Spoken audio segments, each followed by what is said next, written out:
Hello guys. Kumuha po kami ng kabibi, oh. Walang magawa dito sa bahay kaya sabi ko, nagyaya po ako na kumuha ng kabibi. Ayan po, oh, marami din po kami nakuha, lalaki. Oh, may ulamin na kami. Oh, ayan oh.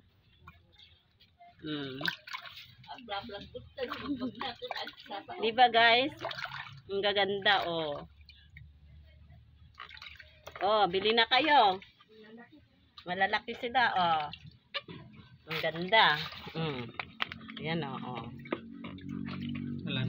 Wala po kasing kaming magawa, kaya sabi ko, magkalibi tayo.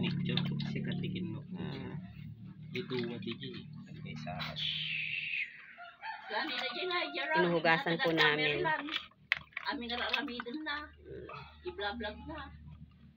Yan po, oh. Dito po kami sa bahay ng kapatid ko. Ayan siya. Hello po.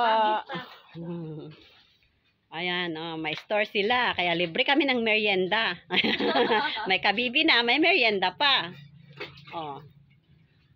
Tingnan nyo guys yung itsura ko. Oh, para akong basura na ano. Puro putik. Oh. Tsaga-tsaga lang. Para may ulam. Para may tinda ko naman. Gaganda ng mga halaman nila. Oh, nakakainggit. Oh. Wala mo nga, no pa. Ayan po, oh. Wala mo nga, no, dati gumatang nga, oh. Bili na kayo. Inuhugasan ng partner ko. Bili na kayo, masarap pang ulam.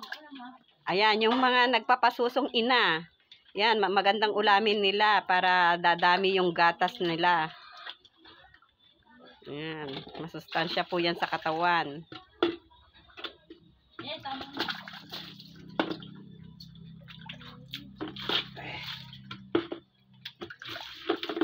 Linisin mo na yung timba muna bago mo ilagay na, ah. Yung timba? Ito? Ito side natin, hampay. Ito nga ang sinasabi ko.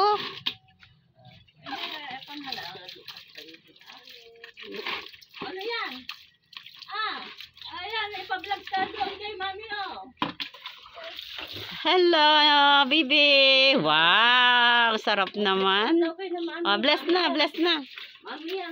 Bless na, baby. Bless na, mami. Bless na. Mami, dali. Oh, very good. God bless, baby. Kiss mo pa si mami daw. Oh, kiss na ako, kiss na Kiss ako. mami, dali. Kiss mami. Kiss mo, mami. Ano, kiss mo? Oh, yung mata na. Ang galing naman. Very good naman yung baby. Ang galing naman. Very good po ako. Very good ka. Ang galing, ah. Okay na? Malinis na siya. Tingnan nga. Ayan siya guys, ang dami. No, digital lungal daw yung agala di ano. This is for now, for today. Yan o, lalaki na. Sige po guys, bye bye po. Talong na tayo lang sa amon.